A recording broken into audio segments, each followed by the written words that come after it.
Video, I'm going to show you how to replace one of these Kohler shower valves.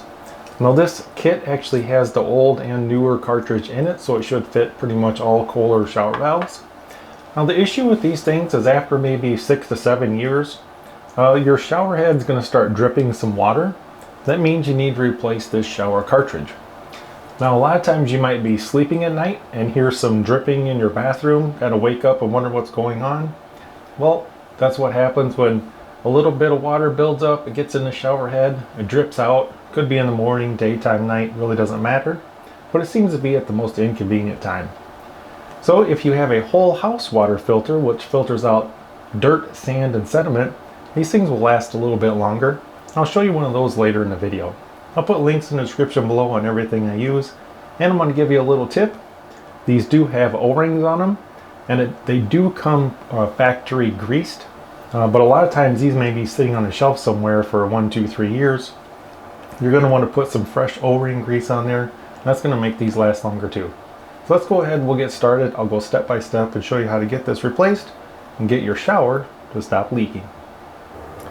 Now here is the shower valve, and the parts we're going to be replacing are inside it. Now before we do anything, the very first thing we need to do is shut off water. Now you can either shut it off to your entire house, or if you have multiple shut-off valves, you need to shut it off to this faucet first before we do anything. So let's go ahead and do that. So I can easily shut off the water. I just go down here to my whole house water filter, and I'm just going to move this lever to the off position. And then we're going to go ahead and open up a faucet just to make sure some of the water drains out.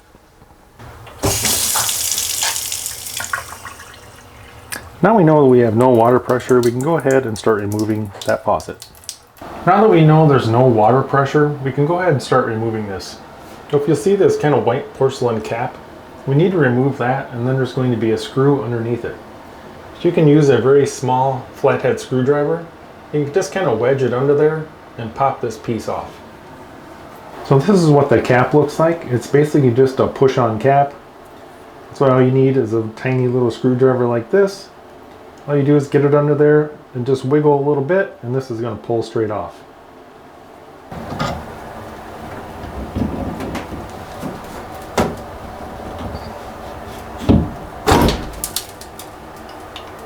So that handle will pull straight off, and depending on how much buildup of calcium and lime is in there, you may have to give it kind of a little bit of a tug, or you can also use your screwdriver to help wedge it off. As you can see, this is going to be the shower valve right here. So we still need to remove this trim piece and this chrome piece right here. So next we're going to remove this chrome ring. Like I said before, it depends on how much lime and scale buildup is on here, is how easy it's going to come off.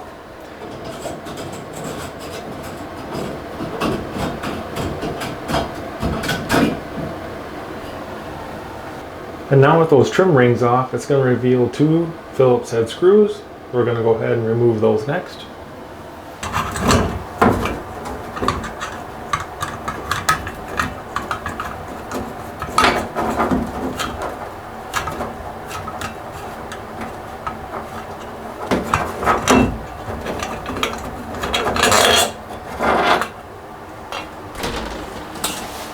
Shower cartridge, you're going to want to make sure that the one in the package looks the exact same.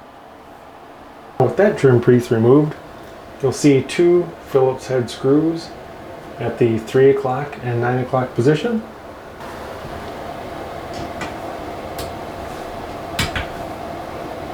Alright, once those 2 screws are removed, you can remove this trim piece. Quick note, I want you to make note of this trim piece here. You see where it says top?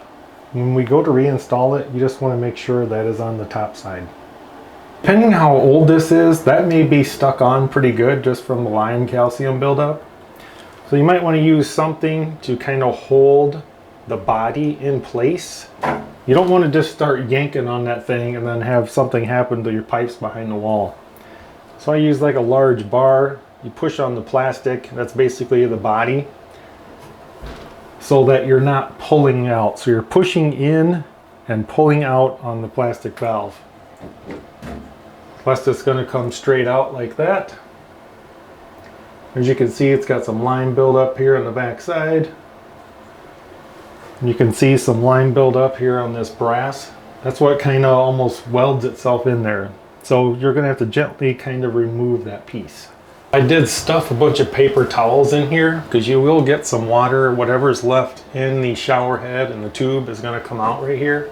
So I just kind of stuffed some paper towels down in there to catch some of the residual water. Now we're going to go ahead.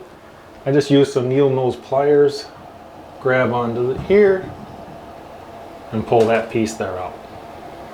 Well, this is an important tip. There's 2 O-rings that usually get stuck back in there.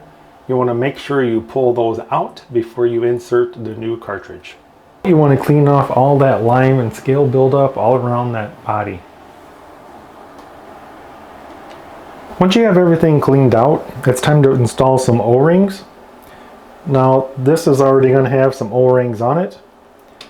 It does come with this little tiny tube of O-ring grease, but I use my own O-ring grease right here.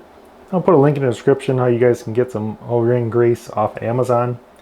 But you're going to want to pull off any O-rings, grease them with O-ring grease, and reinstall them before we put all this back together. And I just get the O-ring grease between my fingers and just rotate around the O-rings. Just do not stretch the O-rings out. Alright, now that the valve body is all cleaned out, we're going to be installing this piece right here. As you can see, it says cold on the right. So you want to make sure that we insert this way. We have the 2 O-rings there on the back side, all nice and greased up. So now we're just going to slide this into the valve body just like this with the cold on the right side. This is going to be the next piece we install, and you're going to want to make sure you see this kind of tab up here. You're going to make sure that that is at the top. You don't want to install it like this.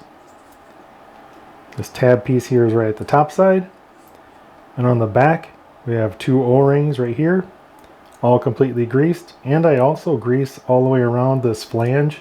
That will help it from sticking, so the next time this is replaced, it comes off a little bit easier. Now when tightening these screws, I just go a little bit on one side and then go to the other side. Just go like a quarter of a turn back and forth. You don't want to just tighten down one side and then go to the other side. You want to evenly tighten both sides about a quarter turn at a time until it's nice and snug. Now we can go ahead and install the chrome trim bezel. Now I don't tighten these screws up yet. They're kind of hard to line up, so you kind of have to look in here at an angle with a flashlight to get these 2 lined up. Don't tighten them all the way. We need to reinstall this chrome piece right here. And I put a little bit of O-ring grease around this so it helps slide over that body. It should slide right into place. Now we can go ahead and tighten these 2 screws up.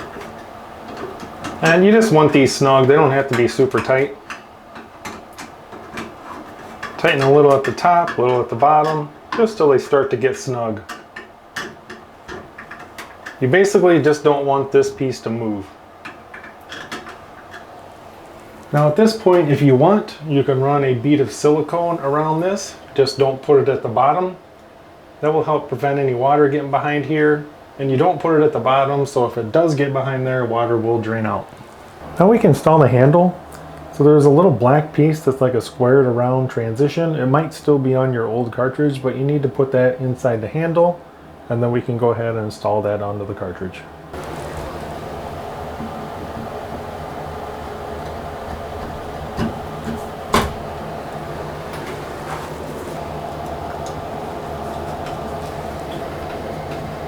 Now we can pop the white cap on there. Now we can go ahead and turn the water back on. Go ahead and test the shower valve.